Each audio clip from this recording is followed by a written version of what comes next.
అమ్మాయిని చూశాను కదా. ఆ అమ్మాయి కూడా నచ్చలేదా? అరే क्या आपने कभी सोचा है कि जब आप क्लच पैडल दबाते हैं तो कार के अंदरूनी हिस्सों में क्या हो रहा होता है, या फिर एक मैनुअल ट्रांसमिशन कार में गियर बदलने से पहले आपको क्लच पैडल क्यों दबाना पड़ता है? ये वीडियो आपको इन सवालों के तर्क संगत जवाब देगा। वीडियो खत्म होने पर हम ये भी समझ पाएंगे कि किस प्रकार चढ़ाई पर गाड़ी स्टार्ट करते समय क्लच एक अहम भूमिका निभाता है। क्लच की जरूरत को समझने के लिए आइए पहले एक आंतरिक दहन इंजन वाली कार की संरचना को समझते हैं। आंतरिक दहन इंजनों का टॉर्क बैंड बहुत सीमित होता है और इस कारण से पहियों की गति को कुशलता पूर्वक बदलने के लिए आंतरिक दहन इंजन वाली कार में ट्रांसमिशन प्रणाली की जरूरत होती है। ट्रांसमिशन का प्रयोग ये सुनिश्चित करता है कि इंजन अपनी इष्टतम आरपीएम रेंज में काम करे और ये ड्राइविंग परिस्थितियों के अनुरूप गियर बदलकर पहियों की गति को नियंत्रित करने में मदद करता है। एक मैनुअल ट्रांसमिशन कार में गियर बदलना आसान काम नहीं है। मैनुअल ट्रांसमिशन में बिना झटका लगे गियर बदलने के लिए हमें इंजन से ट्रांसमिशन को हो रही ऊर्जा की आपूर्ति को रोकना पड़ेगा, लेकिन बस केवल गियर बदलने के लिए इंजन बंद कर देना व्यावहारिक नहीं है। इसीलिए क्लच का प्रयोग किया जाता है। संक्षेप में कहें तो क्लच एक क्रिया विधि है जिसका प्रयोग इंजन को बंद किए बिना ट्रांसमिशन में ऊर्जा का प्रवाह रोकने के लिए किया जाता है। आइए जानें कि ये कैसे काम करता है। क्लच के मुख्य हिस्से में एक चक्री होती है जिस पर दोनों ओर उच्च घर्षण वाले पदार्थ का लेप होता है। यहाँ पर एक सरल चक्री दिखाई गई है। ये चक्री फ्लाई व्हील पर लगी होती है। अगर क्लच की चक्री पर कोई बाहरी दबाव पड़ता है तो घर्षण के कारण चक्री भी फ्लाई व्हील के साथ घूमेगी। ट्रांसमिशन का निवेशी कूपक इस चक्री से जुड़ा होता है ताकि जब चक्री पर बाहरी बल लगाया जाए तो इंजन की ऊर्जा ट्रांसमिशन प्रणाली में पहुंच जाए। ये बाहरी बल एक दाब प्लेट स्प्रिंग प्रणाली द्वारा लगाया जाता है जिसका आवरण फ्लाई व्हील के साथ मजबूती से जुड़ा होता है। तो दाब प्लेट क्लच की चक्री को मजबूती से दबाती है और ट्रांसमिशन प्रणाली में इंजन की ऊर्जा पहुंच जाती है। लेकिन ये सब कुछ तब होता है जब सामान्य तरीके की ड्राइविंग की जा रही हो। तो फिर क्लच की सहायता से ऊर्जा वियोजन कैसे काम करता है? वियोजन के उद्देश्य से दाब प्लेट के संयोजन में एक विशेष कमानी या स्प्रिंग लगाई जाती है। इस स्प्रिंग को डायफ्राम स्प्रिंग कहते हैं। डायफ्राम स्प्रिंग को बेहतर तरीके से समझने के लिए मान लेते हैं। डायफ्राम स्प्रिंग की गति वृत्त के चारों ओर निश्चित है। इस स्थिति में अगर आप स्प्रिंग का केंद्रीय हिस्सा दबाएंगे जैसा कि यहाँ दिखाया गया है तो इसका बाहरी हिस्सा इसके ठीक विपरीत दिशा में घूमेगा। डायफ्राम स्प्रिंग दाब प्लेट और आवरण के बीच में लगी होती है।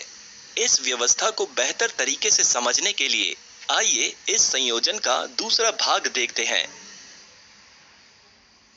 डायफ्राम स्प्रिंग का बाहरी हिस्सा दाब प्लेट से जुड़ा होता है। इसका मतलब है कि यदि आप आंतरिक हिस्से को दबाएंगे जैसा कि यहाँ दिखाया गया है तो दाब चक्री घर्षण चक्री से दूर हट जाएगी। इस प्रकार ट्रांसमिशन को ऊर्जा का प्रवाह रुक जाएगा।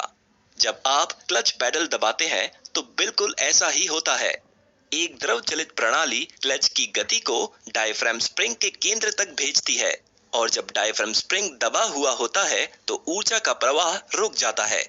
इस समय आप गियर बदल सकते हैं और गियर बदल जाने के बाद ऊर्जा का बहाव फिर से चालू हो जाता है। तो क्लच ऐसे काम करता है। एक वास्तविक क्लच में आप एक कुंडली कमानी देख सकते हैं। इस कमानी का क्या काम है? इनका प्रयोग इंजन शक्ति से पैदा होने वाले उतार चढ़ाव और कंपन को सुगम बनाने के लिए किया जाता है। ये तो स्पष्ट है कि केंद्र और चक्री आपस में सीधे जुड़े हुए नहीं होते हैं। इंजन शक्ति पहले चक्री तक पहुंचती है, फिर स्प्रिंग में अंतरित होती है और अंत में निर्गम केंद्र तक जाती है। इसका मतलब ये हुआ कि स्प्रिंग इंजन से पैदा हुए ऊर्जा प्रवाह के ज्यादातर उतार चढ़ाव को खत्म कर देती है और वाहन की गति और अधिक सुगम हो जाती है। अब मैनुअल ट्रांसमिशन कार चलाने में अत्यधिक महत्वपूर्ण और कठिन कार्य का पता लगाते हैं, यानी चढ़ाई पर गाड़ी स्टार्ट करना। यहाँ तक कि एक बिना हैंड ब्रेक वाली कार में भी चढ़ाई पर गाड़ी स्टार्ट करते समय आप इस तकनीक का प्रयोग कर सकते हैं। इस तकनीक में चढ़ाई पर गाड़ी चालू करते समय पहले तो दोनों ब्रेक और क्लच पैडल दबाए जाते हैं, जबकि इंजन चालू रहता है। अब क्लच पैडल को धीरे धीरे थोड़ा छोड़ते हैं, जब तक कि आप क्लच काटने की आवाज महसूस नहीं करते। आप इसे अपने पैरों में महसूस कर सकते हैं। ऐसा लगेगा जैसे इंजन कांप रहा हो। इसके बाद अगर आप ब्रेक पैडल को छोड़ भी देते हैं तो भी गाड़ी आगे नहीं बढ़ेगी। आधा छोड़ा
थोड़ा थोड़ा एकदम किस के बाद बात किया थोड़ा पानी पी ले नदी पानी पिया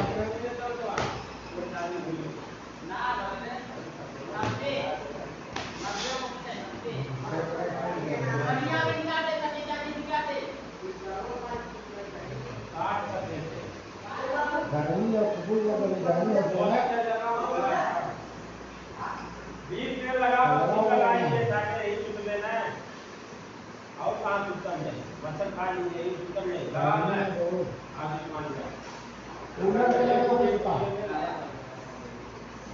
हेलो हेलो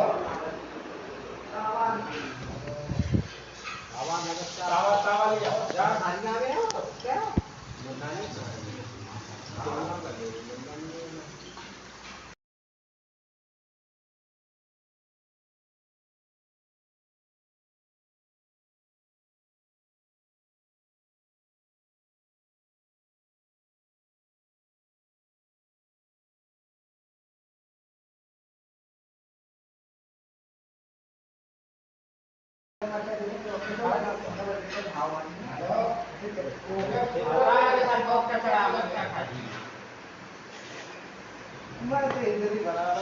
भूख लगी सब्जी तो खा जो लगाना चला अरे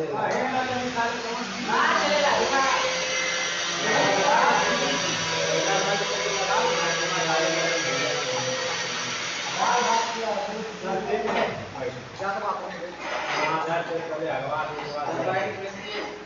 जिम्मेदार हमने किए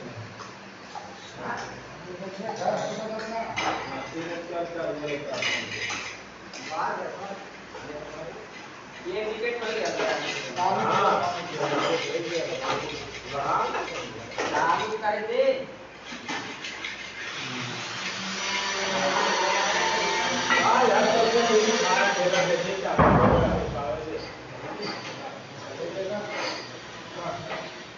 रोटियां बन जाए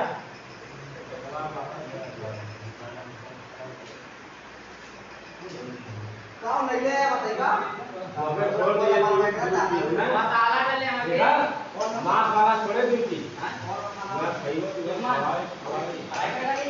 ये कैसे करेगा हल्दी डाले हम छोड़ दे हल्दी नमक डाल दो तीखा होगा हल्दी नमक मसाला जरूर डाल मसाला नमक जरूर डाले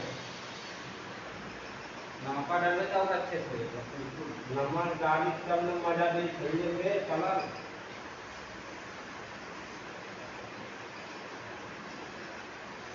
शरीर में नाम लगे सब लोग चल जाएगा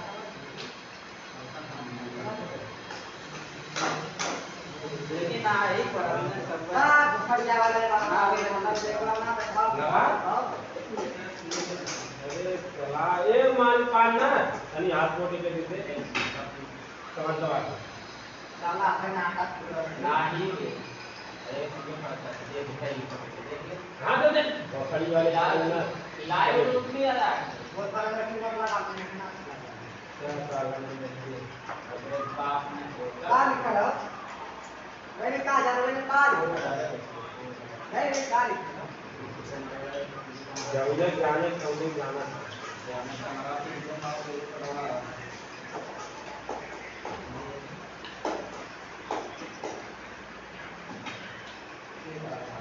कच्चा कच्चा हां ये नहीं रे ना लगी तो है मत लगा बाद में आएगा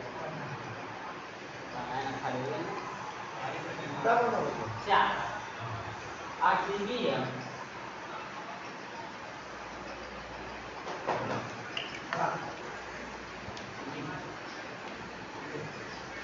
जल्दी जल्दी खाना बनाओ वो चरम सीमा पहुंच गई हां वो चरम सीमा पहुंच गई जल्दी जल्दी बनाओ तीनों का हां रोटी बना के पथरी की रोटी बहुत चलो बैठ के हाय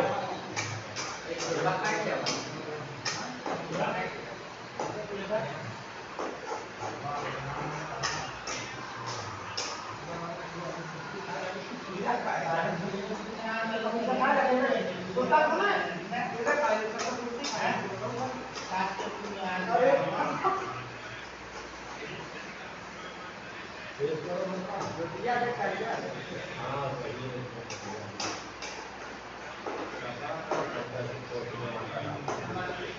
सोनालिया का ये है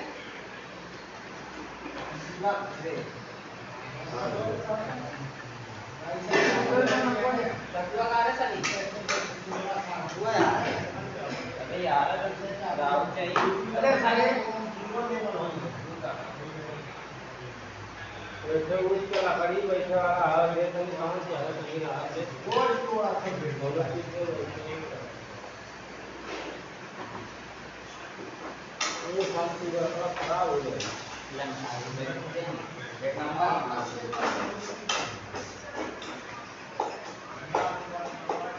तेज ना हो ये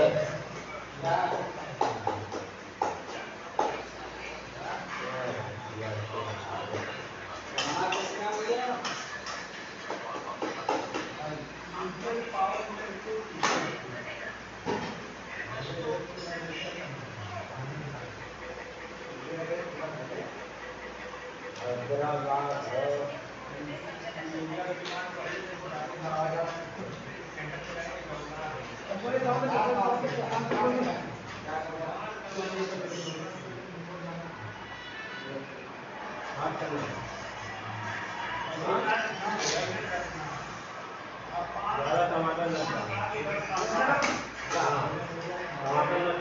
प्याज खराब हो जाला kawan emang apa?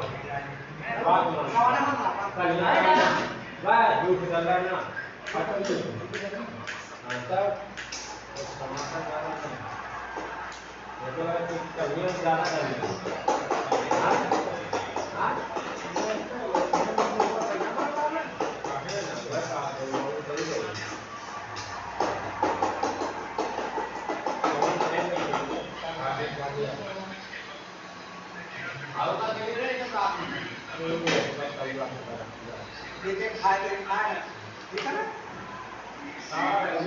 Pulau Tiri atau apa? Kah di sana? Dia mana boleh pegang ini hari?